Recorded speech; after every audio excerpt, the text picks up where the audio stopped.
Bien, bienvenue dans cette vidéo. Nous allons regarder l'exercice 11 de la feuille sur les déterminants. Donc, on vous dit qu'on prend la matrice J, donc la matrice carrée de taille NN, à coefficient réel, dont tous les coefficients valent 1. On prend A, une matrice dans Mn de R, on va lui donner des coefficients.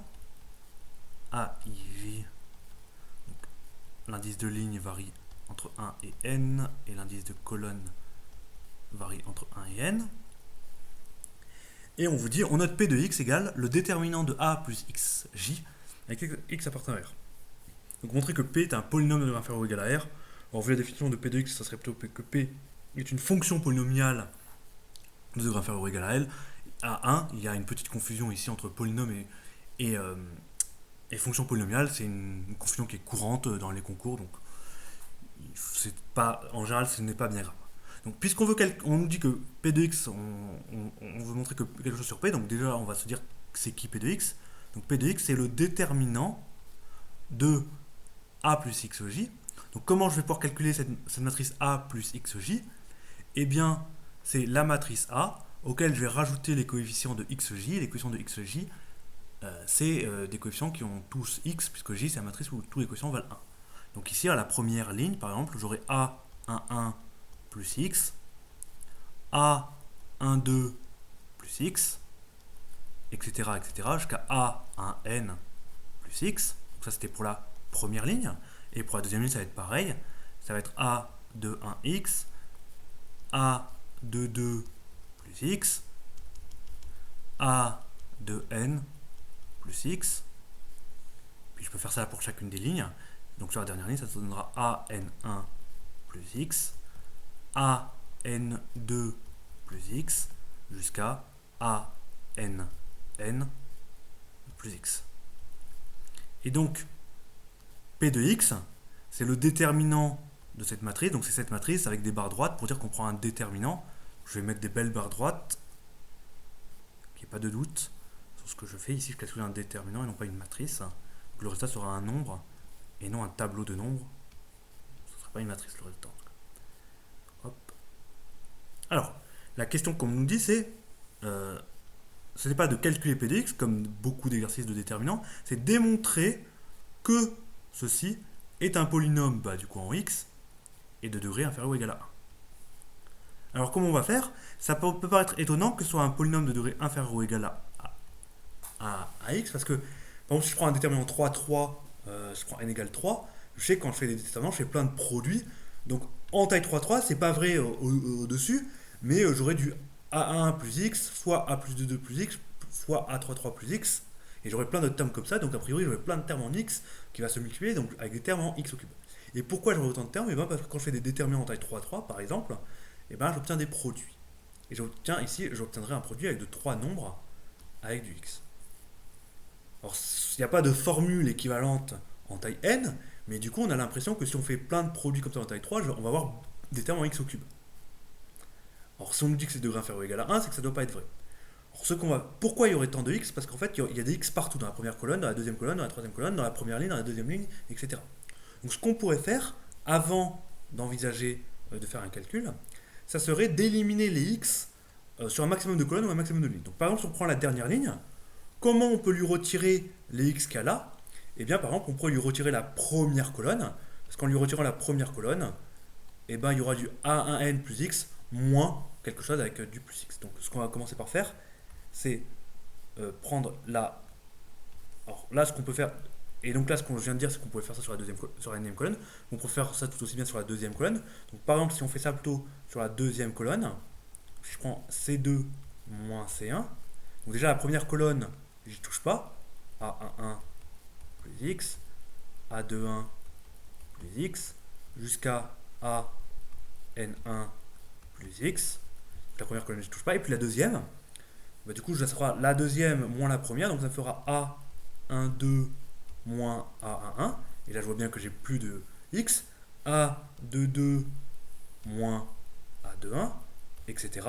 jusqu'à AN2 moins AN1. Mais finalement, ce que je fais pour la deuxième colonne, je pourrais le faire pour toutes les colonnes. Et donc, en fait, ce que je vais pas faire, c'est je vais pas seulement faire C2 donne C2 moins C1, mais je vais faire directement CI moins C1. Je vais faire CI devient CI moins C1, quel que soit I, plus grand que 2. Ça veut dire à chaque colonne, je vais retirer la première colonne. Donc si je regarde ça pour la troisième colonne, pour être sûr de bien comprendre, je fais A1, 3 moins A1, parce que les X vont s'éliminer encore une fois. A2, 3 moins A2, moins A2, 1, jusqu'à AN3 moins AN1. Et donc je vais continuer ça tout le long, jusqu'à arriver à la dernière colonne. Et la dernière colonne, ça fera A1N moins A11 jusqu'à ANN moins AN1. Et à quoi ça me sert de faire ça?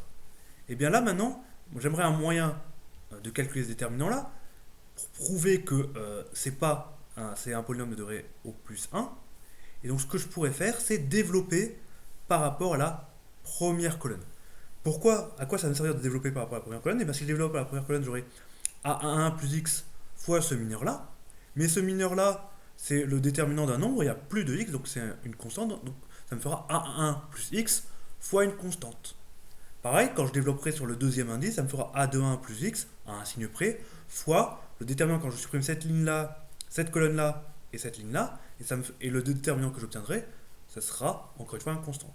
Donc si je développe par rapport à la première ligne, ça me fera à chaque fois, donc ça me fera une somme. Donc si j'applique la formule pour développer par rapport à la première colonne, donc ça me fera une somme de i égale 1 à n. 2 du coefficient ici, donc ça me fera un coefficient AI1 plus x, donc c'est le coefficient qui a la ième ligne, première colonne. Il ne faut pas que j'oublie de multiplier par le moins 1 puissance i plus 1, l'indice de colonne ici c'est 1, fois le delta ij. Et c'est qui? Alors delta, ici comme je développe sur la première colonne, c'est delta I1, quand j'applique la formule du cours. Et c'est qui delta I1? C'est ce que j'obtiens quand je vire la première colonne. Et la IM ligne. Donc mettons que la IM ligne, ça soit ça. Hop, je vais l'indiquer comme ça, IM ligne. Et bien ici, donc du coup, je m'aperçois que delta I1, dans delta I1, il n'y a que des nombres, il n'y a plus de X. Donc delta I1, c'est pas une fonction, c'est pas un polynôme, en fait c'est un nombre. Et donc si je veux maintenant réécrire le polynôme autrement, je peux développer tout ça dans ma somme, et donc l'écrire de somme. Il y aura une somme de i égale 1 à n de moins 1 i plus 1 delta i1 fois x. Donc ça c'est le terme quelque chose fois x, plus les termes constants, la somme de i égale 1 à n de a i1 moins 1 puissance i plus 1 delta i1. Et là, vous voyez, tous les termes dans ma somme qui contiennent du x, le x il est indépendant de ma somme, donc je peux le factoriser. Et donc j'ai bien prouvé que P de x est bien de la forme alpha x plus bêta. Alors vous pouvez vous dire c'est un peu étonnant de développer sur une colonne où on n'a pas fait apparaître de 0, mais ici le but c'est pas de calculer P de x, c'est de démontrer qu'il est bien de cette forme-là. Ici, vous voyez, j'ai pas du tout calculé le alpha, donc le alpha c'est le terme qui est devant le x, et j'ai pas du tout calculé, donc c'est la pente de ma droite, et bêta c'est l'ordonnée à l'origine, j'ai pas du tout calculé ces nombres-là, et je dis que ce sont des réels, que je connais pas, que j'ai pas calculé, mais la question, c'est là où il faut bien lire la question ce n'est pas calculer P de x, c'est juste démontrer que c'est un polynôme de degré au plus 1. Donc ça ne veut pas dire qu'il faut calculer pour autant les coefficients de P de x, et là d'ailleurs, les deux coefficients, je ne les ai pas calculés, mais ça répond à ma question. P de x est bien de degré inférieur ou égal à 1. Si alpha est non nul, ce sera degré 1, et si alpha égale 0, ce sera degré strictement plus petit. Donc j'ai bien réussi la première question. Alors ensuite, on me dit, donc deuxième question, donc je vais un petit peu effacer, on me dit, on pose A, une matrice suivante, donc c'est une matrice AIJ de taille n, donc cette fois-ci je vais prendre un A particulier. Alors, tel que AI égale C, AIJ égale B sur J est plus grand que I, donc ça veut dire que les coefficients de ma matrice, quand l'indice de colonne est supérieur à l'indice de ligne, c'est égal à B, et que AIJ égale A quand I est plus petit que J. Donc ça veut dire que les coefficients qui sont sous la diagonale vaillent A. Donc en fait, A, grand A, c'est une matrice qui a DC sur la diagonale, des B au-dessus, et des A au-dessus. Donc je mets des A et les B et les A entre parenthèses pour indiquer que c'est des B et des A de partout. Attention, il ne faut pas confondre quand J est plus grand que I. C'est-à-dire qu'on est au-dessus de la diagonale et pas en dessous. Donc ça, si vous avez des doutes là-dessus, il faut réviser le chapitre sur les calculs matriciels pour ne pas avoir de doute, pas confondre ce qui est sur la diagonale et ce qui est en dessous de la diagonale. Et donc on me dit avec ça, calculer P de moins A et calculer P de moins B. Donc on va reprendre notre calcul de P de X. P de X, on sait que c'est le déterminant de la matrice A plus XJ. Donc c'est le déterminant de cette matrice A auquel je rajoute des X sur tous les coefficients. Donc ici j'aurais du C plus X, ici j'aurais du A plus X. Donc sur la diagonale j'aurais du C plus X. Et au-dessus de la diagonale, partout, j'aurais du B plus X. En fait là il y a du B plus X, alors pareil je vais le mettre entre parenthèses pour dire qu'il y en a partout. Et A plus X, pareil je vais le mettre entre parenthèses pour dire qu'en fait sur tous les coefficients de cette matrice en dessous de la diagonale c'est du A plus X. Et tous les coefficients qui sont au-dessus de la diagonale, c'est B plus X. Donc ça, c'est la forme de P de X. Voilà. Et on me dit, calculer P de moins A. Donc je vais remplacer X par moins A. P de moins A, du coup, eh bien, je mets du moins A, je remplace X par moins A, donc ça me donnera du C moins A sur la diagonale. Ici, sous la diagonale, j'aurai du A plus X avec X qui vaut moins A, donc j'ai du 0. Et ici, j'ai du B moins A quand je remplace X par A. Et là, j'ai quelque chose qui est assez intéressant, c'est que ce qui est là, c'est tout le temps 0 sur la diagonale. Donc j'ai une matrice triangulaire supérieure. Et donc je connais son déterminant, c'est C moins A, le tout à la puissance 7. Ici, en fait, l'exercice m'a bien guidé. Il m'a fait prendre la valeur de X pour annuler tout ce qui était sous la diagonale. Et ça marche parce que grand A plus XJ est une matrice très particulière dans le cas présent. Alors pareil, maintenant je vais calculer P de B. Donc P de moins B, pardon, c'est, je remplace X par moins B là-dedans, donc j'aurai du C moins B sur la diagonale. Ici, quand je remplace X par moins B, et bah, du coup, ici, j'aurai des termes nuls. Et ici, quand je remplace X par moins B, j'aurai du A moins B. Et donc ici, j'obtiens une matrice triangulaire, mais cette fois-ci inférieure, mais ça ne change pas. Son déterminant, c'est le produit des éléments qui sont sur la diagonale. Et ici, des éléments sur la diagonale, j'ai que du C-B. Donc c'est C-B fois C-B fois C-B n fois. Donc c'est du C-B à la puissance n, comme ce qu'il y avait pour P de moins A. Et donc j'ai bien calculé P de moins A et P de moins B. Alors maintenant, on me dit d'en déduire le déterminant de A, dans le cas où A a été fixé au numéro 2. Donc, quel est le rapport entre P de X, P de moins A, P de moins B, on voit bien qu'il y a un rapport, c'est avec P, mais quel est le rapport avec le déterminant de A?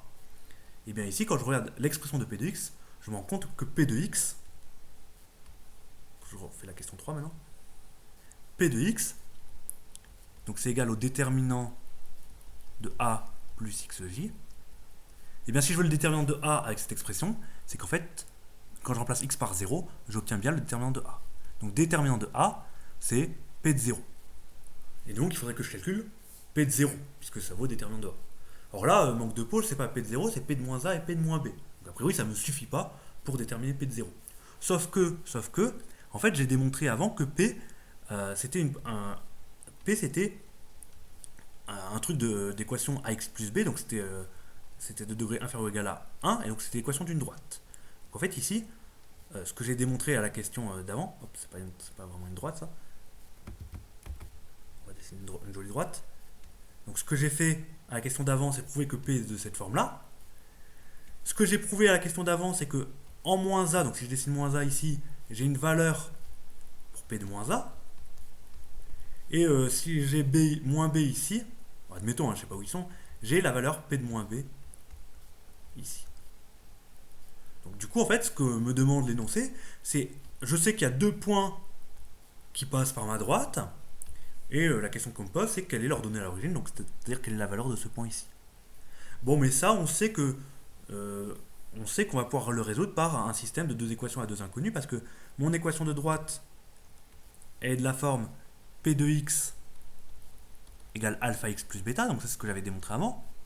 Et maintenant, je sais qu'elle passe par deux points particuliers, donc elle passe par le point en moins a, donc quand je remplace x par moins a, j'ai c moins a en valeur qui vaut alpha fois moins A plus bêta.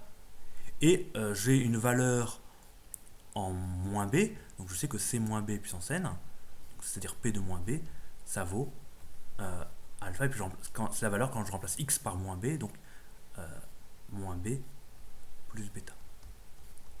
Et qu'est-ce qu'on cherche nous à calculer? Donc on a une équation droite qui est donnée par une ordonnée à l'origine et une pente, et ici ce qu'on veut ici, c'est calculer P de 0, et P de 0 c'est l'ordonnée à l'origine, c'est bêta. Donc ce qu'il faut, c'est que j'arrive à extirper bêta de ce système à deux équations, deux inconnues. Et le problème pour calculer bêta, c'est que je ne connais pas alpha. Ce alpha, il y est deux fois dans les deux équations.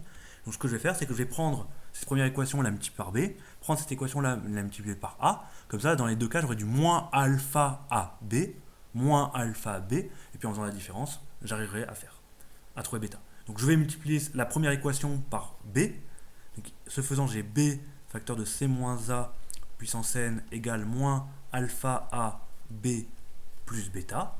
Et la deuxième équation, donc je la multiplie par a, donc j'ai a facteur de c moins a puissance n égale moins alpha ab plus. Alors attention, j'ai multiplié bêta par a, j'ai multiplié la deuxième ligne par a et la première par b. Et puis du coup maintenant pour éliminer le alpha ab, j'ai plus qu'à faire la différence. Donc j'obtiendrai du b facteur de c moins a puissance n moins a facteur de c moins a puissance n égale, donc comme je fais la différence des deux, les alpha ab s'éliminent, j'ai tout fait pour, et j'obtiens donc du coup du bêta facteur de b moins a. Et moi ce que je veux, je le répète, c'est trouver bêta, parce que je veux le déterminant de a. Le déterminant de a c'est bêta, et pour trouver le déterminant et pour trouver bêta, eh bien j'ai plus qu'à diviser par b moins a. Est-ce que j'ai le droit? Attention, oui j'ai le droit, on me dit dans le cas où a est différent de b. Donc j'obtiens b facteur de c moins a puissance n moins a facteur de c moins a puissance n sur b moins a. Et ici avec évidemment b moins a qui est non nul, sinon ce que je fais, j'ai pas le droit de le faire. Et voilà, ça me trouve la valeur du déterminant de a. Alors on pourrait aussi conclure dans le cas où b égale a, mais c'est plus compliqué ici parce qu'il y a la division par 0, et donc ici on ne va pas le faire, mais ça serait aussi possible de le faire par une autre méthode. Mais ici l'exercice a été gentil avec nous, il nous a dit a différent de b, il nous l'a directement mis dans le bon cas, et donc ça conclut cet exercice. Voilà.